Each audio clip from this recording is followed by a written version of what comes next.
Hey guys, we're back with the house in Fata Morgana. Ooh. When we last left off, we got to Morgana's backstory. Right. We're gonna go through that. No! Oh, let's see something.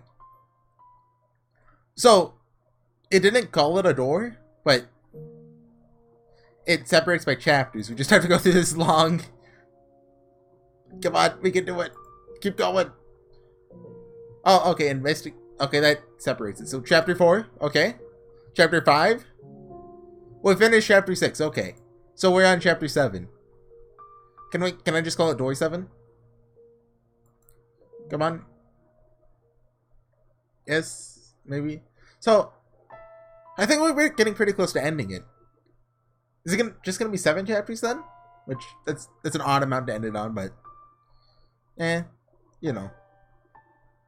Because I think what's gonna happen is Morgana tells pity story, and Michelle's like, oh cool, give me my waifu back. He takes his waifu back, they leave the mansion, and they maybe exit out in modern day France? Maybe? Alive? Well, we saw in the second ending, I believe. Then wait. No, it was white haired girl and wait. Hold on, I'm misremembering that. Oh, I can't just click it. I thought I'd let you do that.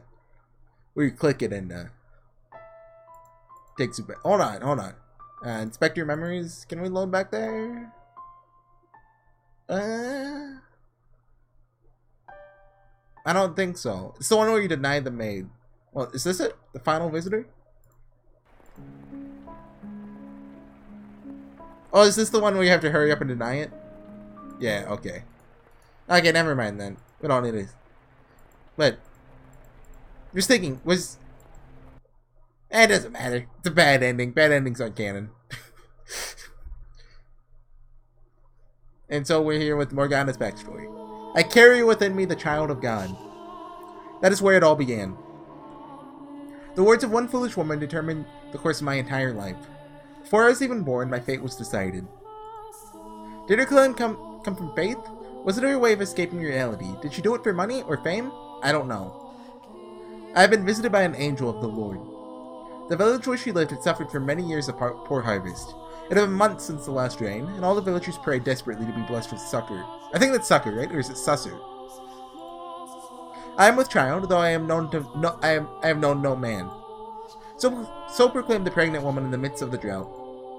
So on the day of my birth, the very moment I let out my first cry, a heavy rain fell down upon the village. The storm quenched the parched earth, nourishing the crops and saving the village. The villagers were astounded, for they thought the drought would never end. As plump drops of rain poured down upon the village, they gathered around newborn me in exultation. Ah, she is the child of God. Perhaps there would be more wonder in claiming I had magical powers. Perhaps it would make a better story if it were to say there were higher forces involved. But all these years later, here's what I truly think. I thought every time I moved my mouse somewhere, it made a sound effect. What? No, that's just the music. It was nothing more than a fluke. An improbable stroke of luck. An unbelievably fortunate accident for my mother and the village, and an indescribably unfortunate accident for myself. I am with child, though I have known no man. As if that's even possible. Maybe she had fooled around with a man who had gone and had abandoned her. And she spouted those lies to convince herself it had never happened. None of the village men made any claim to be my father. Perhaps he was someone else's husband, and as such he couldn't reveal himself, as adultery is a sin in the eyes of God. The girl they were praising as the child of God was, indeed, not more than the ordinary daughter of a wretched woman. I just realized. I think this is the first time the game goes in adventure mode? Or is this novel mode? I get them mixed up. The other mode. I don't think it's done this before. At the time, though, I thought differently. I believed my mother's words, convinced I was a saint. And it gave me a sense of duty, of purpose, rather than superiority. As the daughter of God, I believed it was my responsibility to help anyone in need. So every day I prayed, asked my father what I could do, what I was meant to do. Not everyone is equally good, however. There will always be someone who lends their ears to the devil's whispers. One man claimed I was the daughter of a charlatan? Hold on. Let me look up what charlatan means. Charlatan. A person falsely claiming to have special knowledge or skill. Abroad. Okay. He shouted for all to hear. If you really are the child of God, then perform a miracle for us. Could he have been any more unreasonable? Miracles are neither magic nor parlor tricks. They are realized through the power of faith. A lowly villager has no place demanding God prove his own divinity. It is the height of arrogance. But the man refused to heed my words. So having no other choice, I contemplated what I could do to show him I was indeed a saint. And blood was the spark of my inspiration. Michelle, the time when I lived and the time where you lived were not so different. Our views and beliefs about the world are very much the same. So you should understand that in our time, blood was seen as unclean. It was a dreadful thing, ridden with diseases, which is why we drained the blood from animals and purified the flesh before consuming it. But being a saint, my blood would have been different. Like the blood of the saints who came before me, mine would be blessed. I believed it would be able to cleanse people's impurities. For my demonstration, I chose an elderly woman afflicted with a terrible disease. She was on her deathbed. No one thought she would live for longer than another day or two. The woman was overjoyed when I came to visit her. Sincerely believing me to be a holy servant of the Lord, she gathered all the strength she could muster to climb from her bed and kiss my feet. I felt an intensely deep love for this woman. Placing my hands upon her cheek, said with all the kindness in my heart, "My beloved sister, partake of my blood." The woman agreed without a glimpse of hesitation. So I pricked the tip of my finger with a knife and let the blood drip into her mouth. Within 3 days, her health had improved enough for her to get out of bed unassisted. Seeing that, no one in the village doubted my powers any longer. So, that's two pretty lucky coincidences. In fact, the man who accused me of being the daughter of a charlatan was subsequently punished for his sins. He received much deserved retribution for challenging the daughter of God, for mocking her. But of course, being a saint, I forgave the man. He in turn repented and changed his ways, worshipping me as the true child of God. Now, I'll be honest with you. I was ecstatic, utterly elated. I felt like I was on top of the world and I reveled in it. The villagers showered me with adulation. They revered me, the daughter of God. Anyone who didn't was punished. And on top of that, my blood could cause miracles. Tell me, you look down on me feeling the way I did? The actual child of God would never let herself be consumed by such base emotions, would she? But if you were to give me a chance, I'd like to explain myself. I was but a young girl at the time. And to a child, her mother is the world. Anything she says is the absolute truth. So when my mother's claims so happened to coincide with a lucky miracle, my young man was set in stone. I was a saint. My blood could heal the sick, and nothing would convince me otherwise. After all, I was but a girl of 6 years old. Oh, I was thinking like she was already like 12-ish, 13-ish by this time, but no, 6. It's not my place to decide whether my blood truly had miraculous powers or not. If you think it did, then it did. And if you think it was all happenstance, then so it was. Miracles were brought about by faith, so the elderly woman who was healed was done so by the power of her own belief. Baseless hope and desire can at times make the otherwise impossible reality. You understand just how major a role religion played in our time, don't you, Michelle? Especially as someone whose life was taken from him in the name of God. And you understand how powerful word of mouth can be as well, don't you? It didn't take long for word of a miracle-performing child of God to spread. Travelers from faraway lands came to our village, all in search of aid. Driven by a mixture of elation and duty, I gave my blessings unto every pilgrim who sought them. I gave them my blood, yes. My young hands were perpetually covered in wounds. Running out of skin on my fingers, I cut the back of my hands, my palms, my wrists. Before long, they turned into swollen, carved-up black and red horrors. So I kept them wrapped in cloth at all times. The only time I uncovered them was to give blood to those who sought it. My lacerated hands were, in no uncertain terms, gruesome and unsightly, but the believers came to see me all wept at my selfless sacrifice. And so I came to cherish those wounds. There were some for whom no miracle took place, but whenever that would happen, the villagers would come out and say, "The daughter of God is not to blame. You simply lack sufficient faith." Thus, such incidents had no negative effect on my reputation as a saint.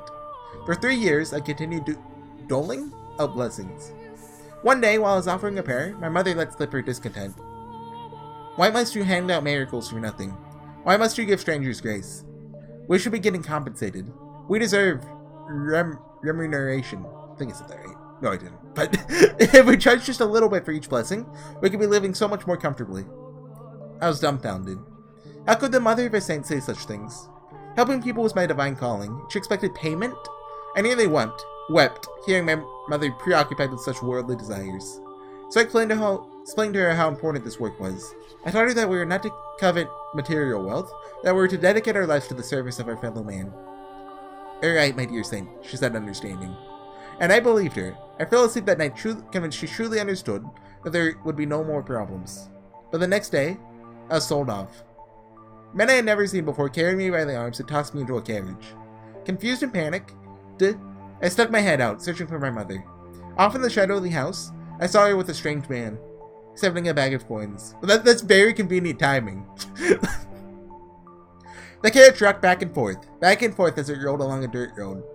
Shaking and bouncing within it, I struggled with overwhelming grief and despair. It was perhaps the first time in my life I had felt such a powerful emotion. I didn't know what I felt so much despair over, though. Obviously, it was over my present predicament, but I wasn't sure what about it hurt the most. Was it that I had been pawned off like a slave? Was it that my mother, the mother of a saint, had been blinded by money? Was it that the villagers had watched in silence as a disciple of the Lord was thrown into a carriage?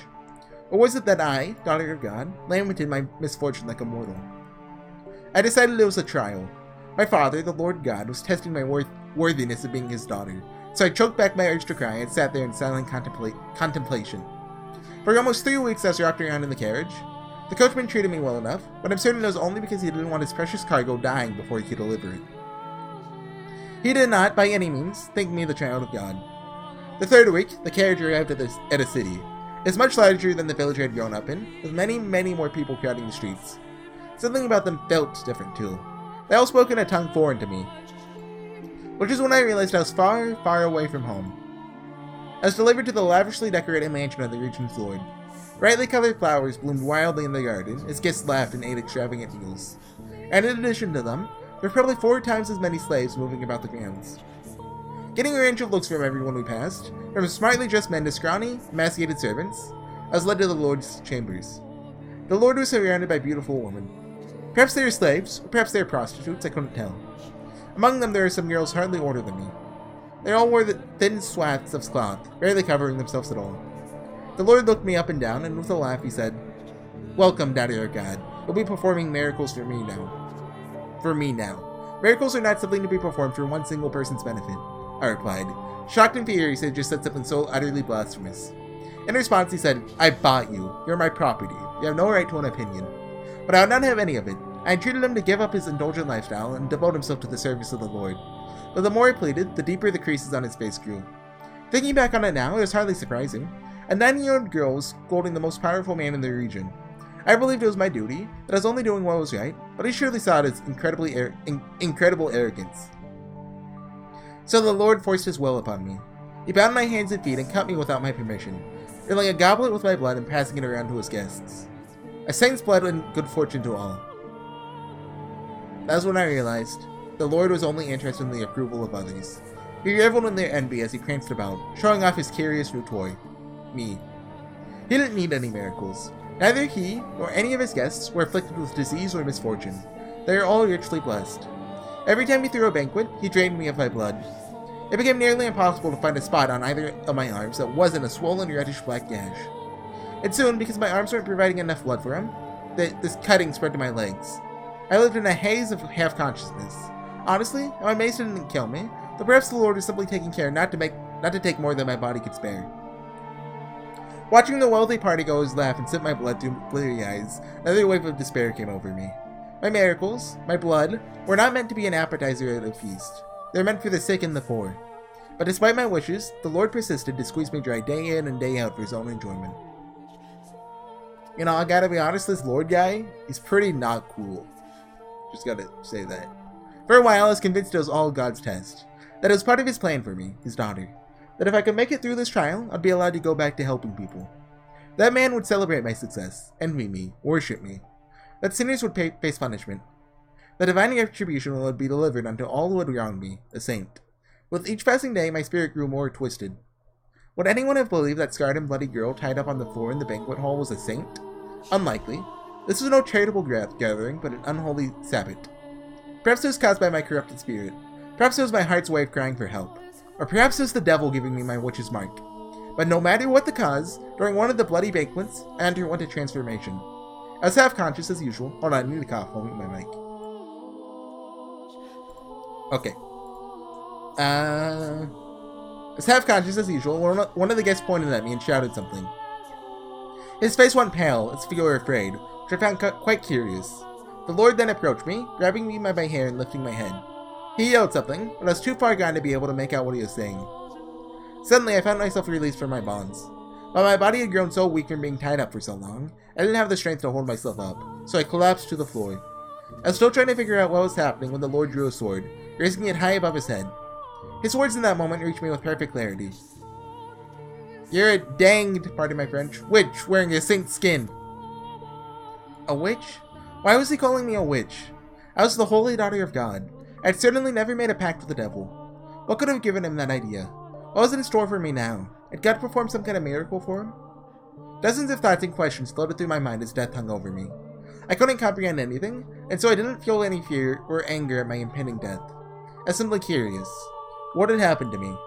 But before I had a chance to find that answer, the Lord swung down his blade.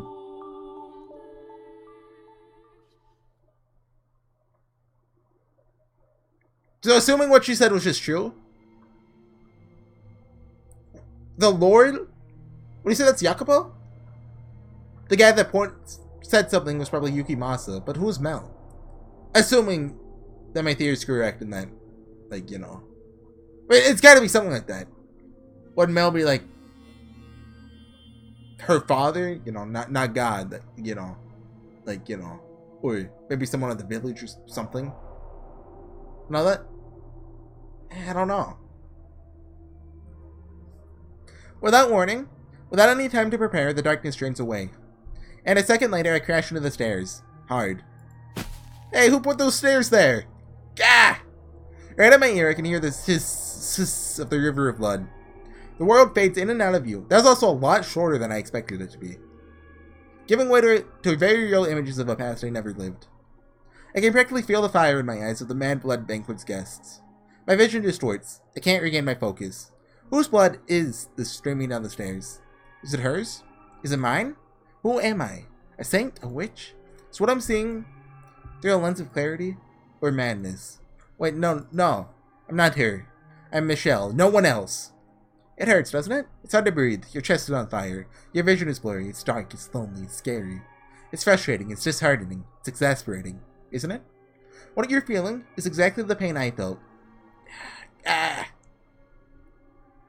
reach my hand out in a plea for help, which is when I see something I can hardly believe.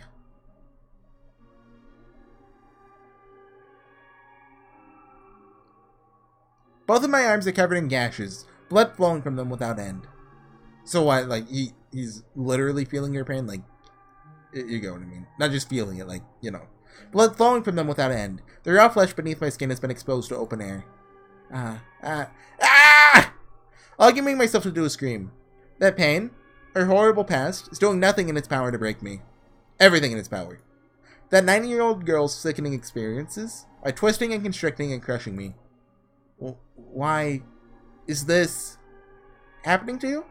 Are you really that slow, my dear? You're empathizing with my pain. You're just that kind-hearted, Michelle. You said you want to give up, didn't you? That you'd make your way to me. Then surely this won't be enough to do you in. Of course it won't. Mustering up every last bit of strength I can, I began crawling up the stairs. The red river beats against my open wounds, stinging painfully. The simple act of lifting an arm or a leg is almost unbearably agonizing. The blood dripping from my lacerated arms mixes with the blood already soaking the tower. So this is the pain Morgana suffered? Do you despise everyone, Morgana? Did your resentment at your mother's betrayal, at the people who came seeking your blood, at the Lord who took your life, turn into a hatred for all mankind? Your perception of me is still incorrect, Michelle. My grudge is only against a select few. Think about it, my dear. Of the thousands, millions, billions of people living on this planet, my world is comprised of but a minuscule fraction of that. Hatred for all mankind? No, what I feel is not nearly so nebulous. Although if I had died still believing I was a saint, maybe I wouldn't have such a well-defined mission. Are you saying the Lord didn't kill you? Oh my! Did you think that's actually the end of my tale? Yes. Despite all your big talk, you're afraid of having to suffer through any more of that, aren't you? But you're the one who said you wouldn't give in. So go on. Know my pain. Without losing your mind. Oh boy, there's more. Once again, My surroundings crumble. I have no say. I have no chance to object before I'm dragged back to that repulsive banquet. I reach out, stretching my hand as far as it will reach, but all I can grab is darkness. My bloody body sinks back into the abyss. The pain becomes more than just a memory, eroding away at my consciousness. We still, novel mode still? Yeah, you're witch wearing sin skin. Maybe if I had died then, I wanted to become the witch you know now. But that's all conjecture. Theorizing about what could have happened is an exercise in futility. But no, I did not die that day. Brought together by constant mistreatment, the Lord's slaves chose that moment to start their revolt. When he swung down his blade, someone bumped into him and was knocked off its course. I didn't have the strength to get to my feet, so I simply watched the chaos unfold before my hazy eyes. It never even occurred to me that I should try to escape. At some point during the riot, a young man, one of his slaves, grabbed me by my bloody limp arm and led me out of the Lord's manor. The young man brought me to a slum, a place where the people banded together in their hardship, barely scraping together enough to eat every day, let alone pay the taxes demanded of them. By the time we had arrived at the small brothel located a ways into the slum, the fog was starting to clear from my mind. I knew where we were, and feeling of gazes of those scantily clothed women, I trembled. In a sense, that was possibly the most frightened I had ever been in my life, despite everything else I had been through. The idea that I had fallen so far I would have to become a prostitute scared me to death. After all, I was a saint, and saints were supposed to retain their purity. Spreading my legs for any man who gave me enough coin would shatter my very identity. As all that was going through my mind, I probably shouted no in protest, because the slave gave me an exasperated look, told me he hadn't brought me here to become a prostitute. He said he knew someone here, someone I could trust, that she would give me a room. I had trouble believing him though. I couldn't trust the word of a prostitute, someone who valued money more than her own body. It was all a trap, I was sure. One day they'd tell me I had to work. Nothing he said would convince me otherwise. Apparently sensing my mistrust, the slave gave me an apologetic frown, handed me a mirror saying, even though I did, you couldn't get any work looking like that. I could not believe what I saw. That couldn't be my face. It had to be an illusion. There's no way. That's not the face of a saint. It couldn't be. It wasn't real. It wasn't possible. Patches of skin had fallen off my face, exposing the raw red flesh beneath. It looked quite similar to what would have been done to my arms and legs, except my face had never been cut before. Looking at myself in the mirror, even I doubted my own sainthood. The thing in my reflection was a hellish abomination. Oh, heckish, sorry. It was the twisted face of a witch. And although I was shocked by what I saw, at the same time, it answered several lingering questions. It explained why the Lord and his guests had panicked at the sight of me. It also explained why he had said I was a witch wearing a saint's skin. Over the course of a dozen of banquets I had participated in, my face must have mutated. It twisted into this ugly, sickening, monstrous thing. Instead of what I had become sapped the last bit of willpower from me. Not because I was particularly fond of my face or thought myself especially beautiful, but because it crushed me to see everything saintly about me crumble away. Test for me out or otherwise, I didn't have the strength left to attempt to overcome it. Deciding I would rather be dead than struggle any longer, I begged the slave to kill me. Taking one's life was a sin. If I did that, I would not be able to return to my father's side. I wanted to ask him why I had been put through such tribulation. But the young man refused. He said, completely missing my attention, that if I persevered, good fortune would eventually find me, so that if I lived on, I'd eventually have a chance to get my payback. I had no such worldly concerns though, but if no one would take my life, I had no choice but to live. I despised life at the brothel. The men who came to buy their services were disgusting buffoons, the kind of people who would think they could deceive God, and the women fawning over them were just as repulsive. That said, I had nowhere else to go, when I was forced to suffer at that sickening place. But by the time a year or so had passed, my feelings about it had changed. The woman in the brothel took good care of me, treating me like a sister. First it was just irritating. I was a saint, and how could a saint have prostitutes for sisters? But over time, I got to know them better, grew to appreciate their circumstances and hardships. Despite barely having enough money to keep food on the table, whenever they had a little to spare, they'd use it to purchase medicine. Ointments to apply to my arms, legs, and face. And as a result of their generosity, my arms and legs started looking almost human, but nothing had any effect on my face. Occasionally, the slave would drop me in to check on me. Nothing meant that he thought me ghastly, nor to get anywhere near me, but he was different. Every time he visited, he would say, "One day I'll show you the world." And to tell you the truth, I was beginning to grow attached to it all. My time at the brothel was probably, all things considered, one of the brighter chapters of my life. There I was neither a saint nor a witch, but an ordinary human girl. For the first time, I felt like my life had meaning beyond my assumed divine purpose. I was even beginning to feel kind of happy. And with each passing day, My intractable worldview was gaining a little flexibility. Perhaps I could perform miracles, but that didn't necessarily mean I had to be the daughter of God or a saint. Maybe I was just a regular person, who happened to possess some unusual abilities. Ridiculous, isn't it? Despite coming to accept my humanity, I refused to let go of my miraculous powers. They were the last thing protecting what I thought of as myself. But to me at the time, it felt like a very dramatic change of heart. 3 years after the revolt at the Lord's Manor, I had my 12th birthday, which they threw me a little dinner party. The woman all pitched in to bake me treats, and the young slave man was there too. I was happy. Felt that if life could continue on like this, I was fine with not going back to being a saint. But for some reason, happiness always seems to slip away as soon as you've got your hands around it. No one sincerely wants to lose it, so why must they? I certainly didn't mind being miserable. Not being miserable. Let me tell you what happened that night.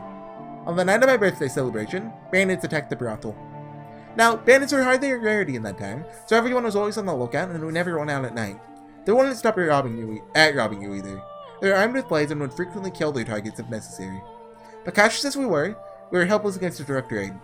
The brothel fell into a panic, screams echoing through the night. The customers were carved up and left for dead. The women were bound and stowed away to be sold. My peaceful world shattered in an instant. The next thing I knew, I was some slave trader's merchandise. I don't know what became of the prostitutes who cared for me, or the slave who brought me to them. I assumed the woman were sold and the young man slaughtered.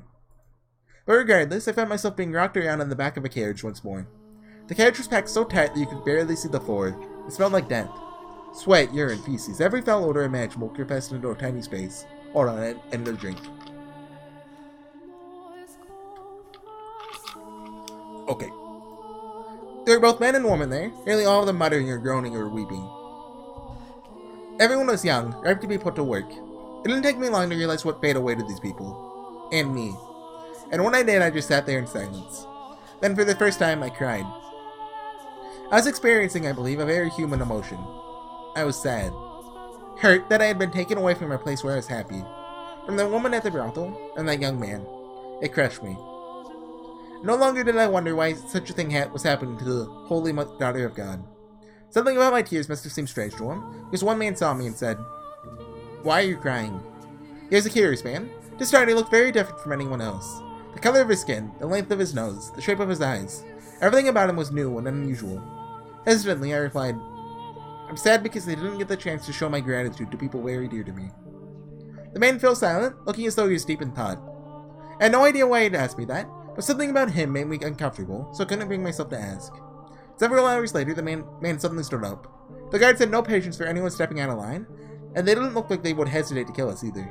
So unsurprisingly, one in the back of his carriage drew a sword and pointed it at that man. What was surprising, though, was what happened next.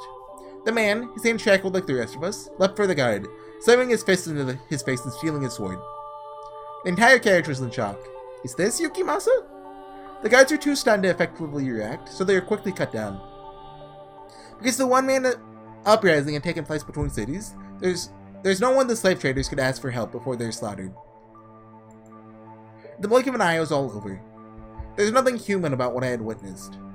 If I had to describe it, I'd say it as though a wild beast had attacked. The man ruffled through the slave trader's clothes until he found the keys, which he brought to me, ordering I unshackle him. So I did as he commanded. Once they had enough time to process what had happened, the would-be slaves applauded. Their wretched souls had been saved. And for a moment, I believed so too. When the man's hands were freed, he rolled his shoulders a couple times, made sure everything was in place, and then he began his massacre. "It's Yukimasa." Does that mean the Lord was Jacopo or Mel? Like, the way the Lord was described seems more Jacopo-ish, but Mel seems more like a Lord than Jacopo. But, like, Mel, like, he wasn't that bad, like the worst thing he did was, like, what, slap his sister? You know, pull a Jacopo or a Yukimasa. So, like, it fits with Mel, but it doesn't. It seems more Jacopo-ish. And even then, it's not that Jacopo-ish, like, Jacopo was bad, but he wasn't, well, was he that? Actually, I think he would do that, probably. Screams of agony filled the carriage as he ran his sword through the helpless men and women packed inside it. Blood and guts were splattered against every surface, and those who tried to escape did not get far before being mercilessly skewered. It's like a scene out of a nightmare.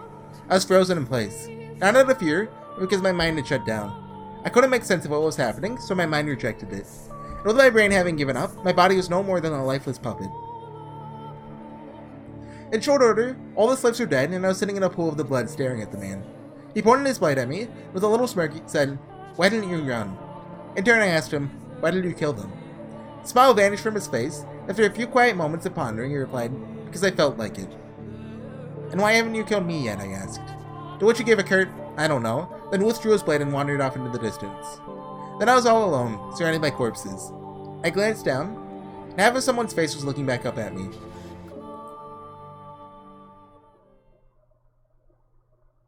Okay. That was definitely Yukimasa. I'm absolutely sure of that. I guess it's probably going to be split into 3 segments then. There's going to be one more of these. Which is probably going to be... One will be able to ascertain whether it's Yakupo or Mel, probably. Wrapped in absolute darkness, warm blood spills onto my cheeks, my hair, my skin. Chunks of human flesh rain down on me. And make it stop! Pitter patter, pitter patter. There's no end to the deluge. The smell of death fills the air. Struck with a wave of nausea so strong I can't hold back the contents of my stomach. When my mouth opens to vomit, blood pours into it. Gross. There's a lot of hands. Ah! Let go of me! Dead bodies grab at my ankles, dragging me down. To where? Hell? Or to the mountain of corpses? Now do you understand that there was a time? If but briefly, when I was happy, when I felt human emotions? But I wish I never had. If I had remained confined in my Daughter of God shell, then I doubt I would have felt so much terror at the sight of death. Can't say anything in response. I can't form words. I feel what she experienced, the massacre she witnessed, the limp flesh piling up around her. Even more than twice her age is enough to drive me mad. The fact that a 12-year-old girl had to experience something so unspeakable devastates me. Tell me, my dear, do you pity me? Do you sympathize with me? If you feel bad for me, then you'll remain with me. You'll feel my pain and my despair with me. Won't you? Ah! The witch's cackle echoes throughout the pile of bodies. There's not a speck of light, and hideous death lingers everywhere. Helpless to resist, I'm dragged down into a deep, dark ocean. An ocean of blood.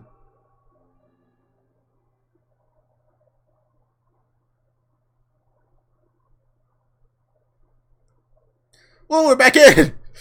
Now on with the story. I was at a complete loss for some time after that. I didn't want to return to the city, because I knew there's no one left who would take me in. There's only the Lord, who had bound me and drained me of my blood. Oh, he still lived? So I wandered the roads, no destination in mind, and nothing to defend myself but the clothes on my back. Frankly, I'm rather surprised I wasn't attacked by bandits. After walking for days without food or water, my mind was hazy and my exhaustion at a peak. In the distance, I saw a lake.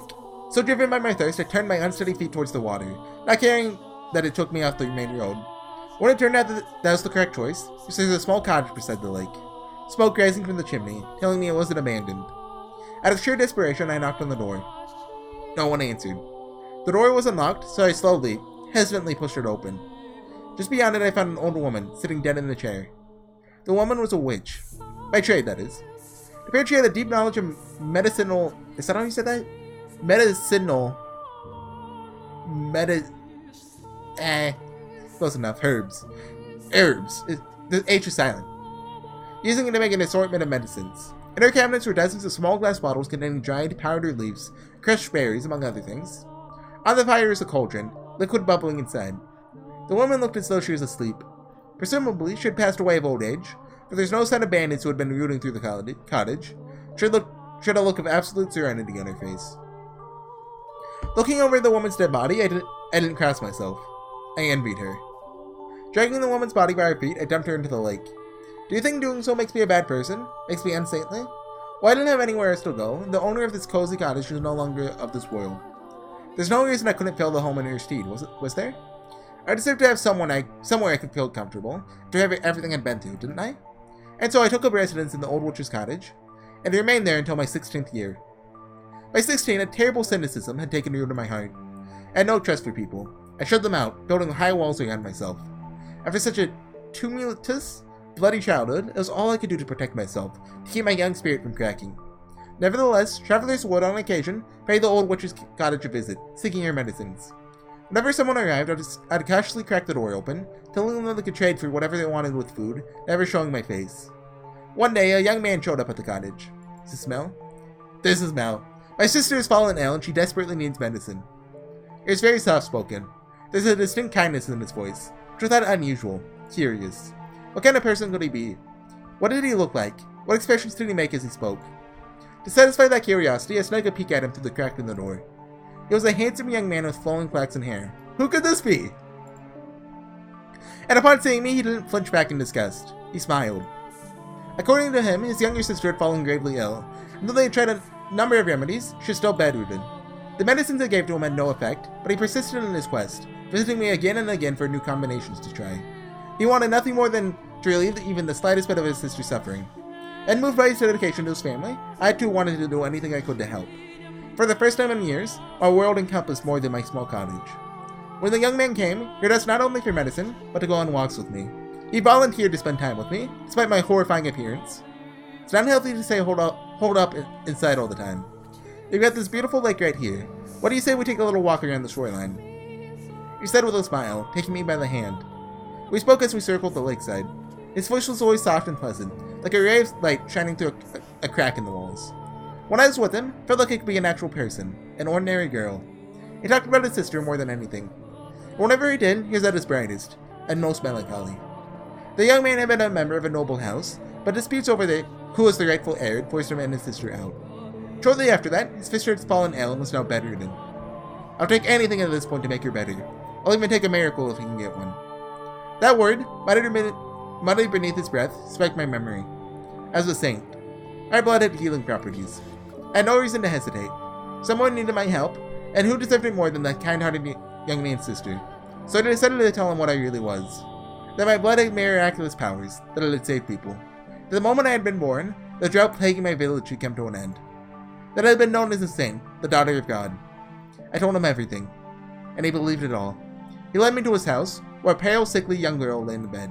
She was a sweet little girl with the same flaxen hair as her brother, who looked like she would have been quite spirited if not for her ailment. It was touching to see the two siblings sitting there together, quietly holding each other. I would gladly give my blood for the two of them. So I made a new cut on my arm, which had been healed considerably thanks to the slave and the woman of the brothel, and let the girl drink my blood. Neither of them had any doubts about my sainthood, and because they believed me, a miracle occurred. The flaxen-haired girl recovered enough to get out of her bed. I was extremely proud of myself. I felt like for once I had actually saved someone's life. The only issue was, she didn't make a complete recovery. For a few days after drinking my blood, she was in good health, but her condition quickly regressed. I was deeply perplexed by this. A miracle had undoubtedly taken place, but it was only temporary. Now, though, I believe I can explain what happened. Her recovery is nothing more than a placebo effect caused by her faith, but that's something I couldn't have known at the time. We were all three perplexed, and we were all three disheartened. Nevertheless, I was prepared to give her my blood as many times as needed. Whenever her condition worsened, the young man came to request more. Never once did I turn him away. On the contrary, I enthusiastically offered her my services. Over time, though, the hope in his eyes began to fade. He asked me on fewer walks, and he seemed hesitant to look me in the eye. I assume it was out of discomfort, out of guilt, out of shame about asking for blood. But I don't think his concerns were for me, rather himself and his sister. As I mentioned earlier, blood is considered unclean in our time. Not only was I giving him mine away, I was having his sister imbibe it. Looking at it that way, it'd hardly be a surprise for him, or anyone else, to think what I was doing depraved. As time passed, the flaxen-haired young man seemed to grow more and more disturbed by me. That's what I got for opening up. That's what I got for letting his kind, warm light shine in on me. The moment things went bad, he pulled away. There were times when I thought I shouldn't have done anything in the first place, but regardless, I held fast to my original decision. I'd put myself on the line for them. No one else. Just them. Even if he was afraid of me, or no interest in seeing me, I'd continue offering her my blood. And I was firm in my resolve. One day, though, I received a new visitor. The young man was still the only one I'd show my face to, the only guest I'd let into my walls. So as usual, I took the man's request from behind the cottage door. But I could hardly believe my ears when he began speaking. Are you the witch with the miracle blood? First, how did you know my blood had powers? Mal? Second, why did he call me a witch and not a saint? Third, why did he sound like the kind of man who had slaughtered the slave carriage? Uh-oh. I told the man he had to leave, that I would not be opening the door for any reason. In response, he said, I'm in need of your blood. Can you not spare a little? My blood was for the sick and needy. I'd never spare a drop for a murderer like him. And I told the man exactly that, demanding he leave. All I could think about was the pile of bodies, the fountain of blood. The man drenched in crimson, wearing a ghastly smirk. I trembled behind the door, fearing he may go on another such rampage. But instead he gave a simple, as you say, and went on his way. I let out a deep sigh of relief, which is when I realized tears were rolling down both of my cheeks, like an ordinary girl. 3 days later, the flaxen-haired boy showed up at my cottage. So sorry for being so distant lately. I want to talk things over. Those two sentences were like a light shining from above. I wanted to talk to him too. I wanted to take a walk around the lake and listen to him talk about nothing. I wanted to experience the warmth of his world once more, and I wanted to tell him about the terrible man who had been there a few days earlier, about how scared I had been. I wanted him to tell me it would be alright. I want to talk to you too, I said, opening the door without a second thought. The light of the sun was so bright, he brought guards to me. So bright, all I could make out was his silhouette. I couldn't see the look on his face or the look in his eyes. A gentle breeze blew past, and my mind froze. How could this be happening? What did it mean? Why? How? What was that man doing? Standing behind him. Why was he carrying a sword? Oh. Why was he coming into my house? He has Mel hostage. Why did he swing it down, severing my arm? I was in a daze. I couldn't make sense of anything. I didn't want to. My left arm fell to the floor before I even knew what was happening, then my legs gave out. The pain, searing and unbearable, came a few moments later, as I was lying in an ever-expanding pool of my own blood. I did something that I haven't done before, that I'd resisted doing no matter how much blood the Lord had stolen from me. I screamed. It was a hideous, visceral noise. A sound I never thought a saint could make. The same ear-splitting howl the slaves had made as the man had butchered them. I writhed, I wailed, I wept, I crawled across the floor through my own blood. I begged and I begged and I begged for my life. The man walked over and picked up my severed arm, and then, shockingly, he tossed it to the kind-hearted young man, after which he said, That's your share. Should last you long enough. Share? What did he mean by share? What was he talking about? Why had he given him my arm? Why had he taken it? Why was he talking like they knew each other? Why? It spared blood for him when he asked, hadn't I? So why was he doing this? Was cutting off my arm enough and stealing it easier on my conscience than simply asking? You understand how I felt, don't you? You can put yourself in my shoes, can't you? The young man refused to look me in the eye. Holding my bloody arm in his trembling hands, he fled from the cottage as soon as his legs would allow. The man then walked up and picked me up. Oh shoot, I have to go! No! We're in deep enough that I can just call it there. So I'll continue next time, guys. I hate calling mid-scene like this, but, you know, it's gonna happen once or twice. So I'll see you guys next time. Bye!